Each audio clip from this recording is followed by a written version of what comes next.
কিয় মুখ খোলা নাই জুবিনৰ ভাতৃ সন্দীপন গাৰ্গে সিংগাপুৰত জুবিনৰ সৈতে আছিল সন্দীপন সাগৰত জুবিনৰ সৈতে ইয়টত ভ্ৰমণ কৰিছিল সন্দীপন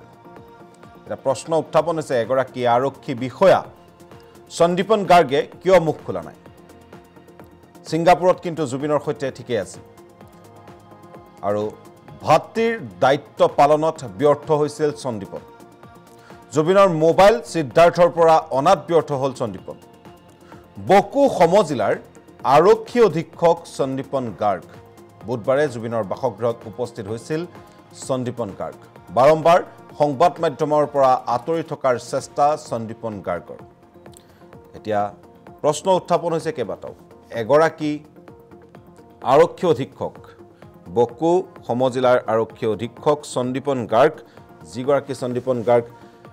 জুবিন গাৰ্গৰ সৈতে সিংগাপুৰলৈ গৈছিল জুবিন গাৰ্গে লগত ফুৰাবলৈ বুলি লৈ গৈছিল আৰু সেই ইয়টতো আছিল সন্দীপন গাৰ্গ কিন্তু এতিয়া সন্দীপন গাৰ্গে কিয় মুখ খোলা নাই তাক লৈ উত্থাপন হৈছে প্ৰশ্ন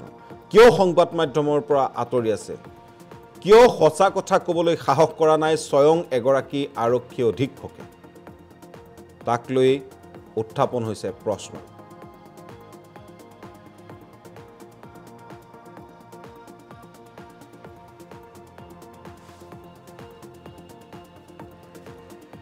জুবিন গাৰ্গৰ অন্তিম মুহূৰ্তৰ আপোনালোকে যিমানবোৰ ফটো দেখিছে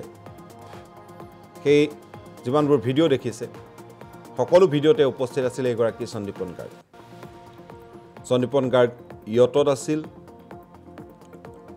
জুবিন গাৰ্গৰ সৈতেই আছিল একেলগে আছিল একেলগে পাৰ্টিও কৰিছিল কিন্তু জুবিন গাৰ্গ যেতিয়া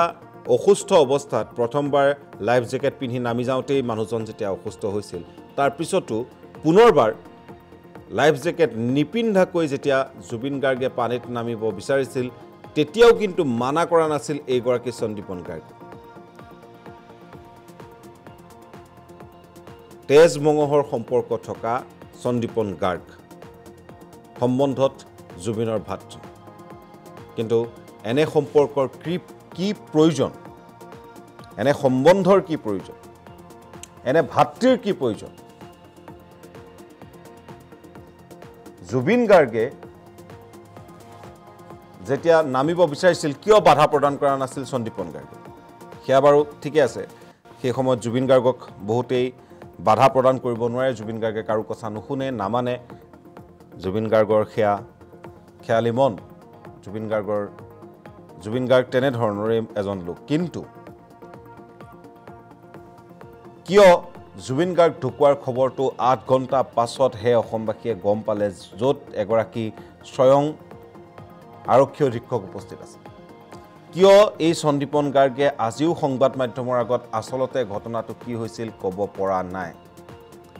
কিয় সন্দীপন গাৰ্গে সংবাদ মাধ্যমক সম্বোধন কৰিব পৰা নাই কিয় সংবাদ মাধ্যমৰ পৰা পলাই ফুৰিছে এগৰাকী সন্দীপন গাৰ্গ এনেধৰণৰ বহু প্ৰশ্নৰ উত্থাপন হৈছে আৰু নিউজ ডেস্কলৈ যাব বিচাৰিছোঁ আমাৰ জ্যেষ্ঠ সাংবাদিক মনোজ দুৱাৰা আছে মনোজ দুৱাৰাৰ সৈতে আমি কিছু কথা পাতিব বিচাৰিছোঁ মনোজ বাৰম্বাৰ এটাই প্ৰশ্ন উত্থাপন হৈছে জুবিন গাৰ্গক কোনেও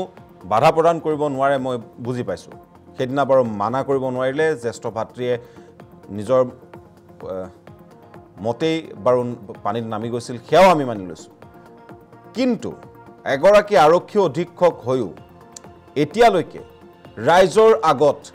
কিয় কথাখিনি ক'বলৈ সাহস কৰিব পৰা নাই সন্দীপন গাৰ্গে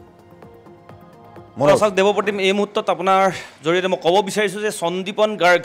যিগৰাকী সন্দীপন গাৰ্গ ইতিমধ্যে সকলোৱে জানে সন্দীপন গাৰ্গ লগত গৈছিল জুবিন গাৰ্গৰ আৰু সেইদিনা ইয়াত পাৰ্টিত সন্দীপন গাৰ্গো নিজেই আছিল উপস্থিত আৰু তেওঁ খুব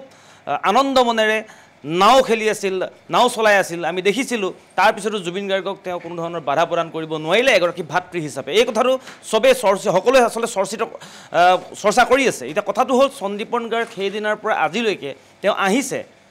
আহি জুবিন গাৰ্গৰ সৈতে আহি তেওঁ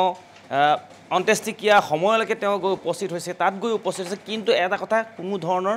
সংবাদ মাধ্যমক মন্তব্য দিয়াৰ পৰা বিৰত আছিল আচলতে ঘটনাটো হৈছিল কি বা তেওঁ কিয় বাধা প্ৰদান নকৰিলে বা জুবিন গাৰ্গে মানি লোৱা নাছিল নেকি এই সন্দৰ্ভত কিন্তু বিভিন্ন ধৰণৰ প্ৰশ্ন উত্থাপন হৈ আছে সেই প্ৰশ্নৰ ভিত্তিত কিন্তু সন্দীপন গাৰ্গে ক'বলগীয়া কিন্তু যথেষ্ট আছে সন্দীপন গাৰ্গৰ পৰা আমি শুনিবলগীয়া যথেষ্ট আছে কিন্তু এইখিনি কথা সন্দীপন গাৰ্গে মুক্তভাৱে ক'বলৈ সাহস কৰা নাই কিয় এই প্ৰশ্নটো হৈছে আমাৰ কিয় সন্দীপন গাৰ্গে কোনো ধৰণৰ মন্তব্য কৰা নাই ইতিমধ্যে SIT গঠন কৰিছে 10জনীয়া SIT ইতিমধ্যে তদন্ত কাম আৰম্ভ কৰিছে কিছু সময় পূৰ্বে কাহিলীপাৰা জুবিন গাৰ্গৰ বাসগৃহত তেওঁ উপস্থিত হৈছিল উপস্থিত হৈ বিভিন্ন ধৰণৰ তেওঁলোকে যিখিনি অনুসন্ধান কৰিব লাগে সেইখিনি কাম কৰি আছে কিন্তু সন্দীপন গাৰ্গকো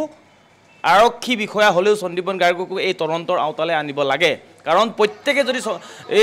এই যিটো ইয়াত পাৰ্টিত যিসকল আছিলে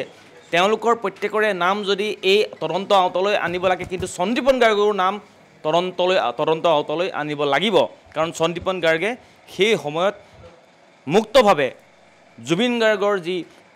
ভাগৰুৱা দেহা সেই ভাগৰুৱাৰ কথা কিন্তু এবাৰো নাভাবিলে জুবিন গাৰ্গ যে এটা অসমৰ এনেকুৱা এটা অমূল্য সম্পদ যিটো সম্পদক তেওঁলোকে লৈ এনেকুৱা ধৰণৰ আচলতে হেতালি খেলিলে তেওঁৰ জীৱনক লৈ হেতালি খেলিলে সেই সন্দৰ্ভত কিন্তু সন্দীপন গাৰ্গো এক প্ৰকাৰ ক'লে অভিযুক্ত আৰু এই অভিযুক্তজনকো অতি সোনকালে জেৰা কৰা উচিত যিহেতু আমি কৈ আছোঁ চামকানু মহন্ত সিদ্ধাৰ্থ শৰ্মাৰ বিষয়ে কৈ আছোঁ তেওঁলোক পলাই পত্তং দিছে এতিয়া ক'ত আছে এতিয়ালৈ কোনেও উলিয়াব পৰা নাই বা অনুসন্ধান চলাই আছে কিন্তু এইগৰাকী সন্দীপন গাৰ্গৰ বিৰুদ্ধেও কিন্তু আৰক্ষীয়ে তদন্ত চলাব লাগে তেওঁকো সোধপোছ কৰিব লাগে আমিও বিচাৰিছোঁ যে অতি সোনকালে এই গোটেই জুবিন গাৰ্গ আমাৰ সকলোৰে মৰমৰ জুবিন গাৰ্গৰ যিটো আচলতে ঘটনা সংঘটিত হ'ল এই ঘটনাৰ লগত জড়িত প্ৰত্যেকজন ব্যক্তিয়ে তেওঁলোকে শাস্তি পাব লাগে এই অপৰাধীসমূহক এই অভিযুক্তসমূহক অতি শীঘ্ৰে কিন্তু শাস্তি বিধান আচলতে কৰিব লাগে বুলি আমি দৃঢ় প্ৰতিজ্ঞ আমি প্ৰত্যেকজন অসমীয়া দৃঢ় প্ৰতিজ্ঞ আৰু প্ৰত্যেকজন অসমীয়া বিশেষকৈ আৰক্ষী বিষয়াসকলো যিহেতু এই ক্ষেত্ৰত যথেষ্ট তেওঁলোকে ভূমিকা পালন কৰিছে অতি শীঘ্ৰে তেওঁলোকে গৈ অনুসন্ধান চলাই আছে তদন্ত কৰিছে গোটেই প্ৰক্ৰিয়াটো গতিকে এইসকলক তদন্ত আওতালৈ আনি বিশেষভাৱে কিন্তু শাস্তি বিধানৰ ব্যৱস্থা কৰিব লাগে দেৱপ্ৰতিম এটাই দাবী যে যোন অভিযুক্ত আছে সিহঁত যাতে সাৰি যাব কোনো কাৰণতে যাতে সাৰি যাব নোৱাৰে আৰু সন্দীপন গাৰ্গে যি ধৰণে এতিয়া মুখ খোলাৰ পৰা বিৰত আছে তাক লৈ বহু প্ৰশ্নৰ উত্থাপন হৈছে আৰু যিসকলে ভাষ্য দিছে তাত উপস্থিত থকা যিসকলে ভাষ্য দিছে তেওঁলোকৰ ভাষ্যৰ অমিলে কিন্তু বহু প্ৰশ্নৰ উদ্বেগ ঘটাইছে এই মুহূৰ্তত আমি মনোজক ধন্যবাদ জ্ঞাপন কৰিছোঁ আৰু যিসমূহ প্ৰশ্ন মনোজে উত্থাপন কৰিছে সেই প্ৰশ্নসমূহ কিন্তু সম্পূৰ্ণৰূপে প্ৰতিগৰাকী অসমীয়াৰ মনৰ প্ৰশ্ন সন্দীপন গাৰ্গ বকু সমজিলাৰ এগৰাকী আৰক্ষী অধীক্ষক যিগৰাকীয়ে জনহিতাৰ্থে জনসেৱাৰ্থে বুলি শপত লয় সেইগৰাকী আৰক্ষী অধীক্ষকে জুবিন গাৰ্গৰ দেহাৱসানৰ খবৰটো কি কাৰণে দিয়া নাছিল অসমবাসীৰ হৈ জুবিন গাৰ্গক এবাৰলৈও কিয় মানা কৰা নাছিল তাক লৈ উত্থাপন হৈছে প্ৰশ্ন দেখা গৈছিল নৌকা বিহাৰ কৰি আছিল সিদ্ধাৰ্থৰ সৈতে সন্দীপন গাৰ্গে আৰু সিদ্ধাৰ্থে বাৰম্বাৰ যিসকলে জুবিন গাৰ্গক মানা কৰিছিল তেওঁলোককহে বাধা প্ৰদান কৰা আমি দেখিবলৈ পাইছিলোঁ আৰু এই মুহূৰ্তত এগৰাকী আৰক্ষী অধীক্ষকৰ ভূমিকা হ'ব লাগিছিলে কি সংবাদ মাধ্যমৰ আগত তেওঁ কি ধৰণেৰে থাকিব লাগিছিল সংবাদ মাধ্যমৰ আগত কি ধৰণেৰে তেওঁ ফেচ কৰিব লাগিছিল কেনে ধৰণৰ ভূমিকা ল'ব লাগিছিল জুবিন গাৰ্গৰ সমগ্ৰ বিষয়টো ৰাইজক অৱগত কৰাৰ ক্ষেত্ৰত কিন্তু এতিয়া তেওঁ কেনে ধৰণৰ ভূমিকা লৈছে তাক লৈ উত্থাপন হৈছে প্ৰশ্ন